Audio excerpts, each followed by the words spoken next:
Day 3 of the meditation challenge is to use a image, which is a beam of light or perhaps like an emerald or something very positive there. But it's got to be an image, and that's what I started doing today. Why think of an image? Well, we might think of the word car, C-A-R, but actually when somebody says that to us, we have a specific image in mind.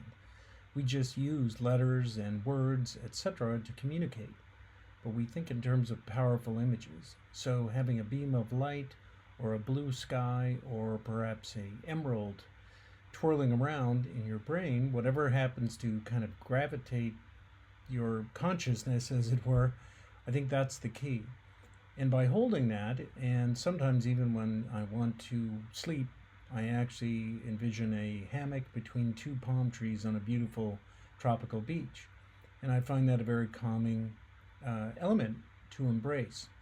And I think the same thing can happen in meditation. Maybe it's the thing that opens the gate to having a certain presence and living in the now, and also to having a calming effect of a really good image. You could start to relax and actually feel your physical presence and your mental activity.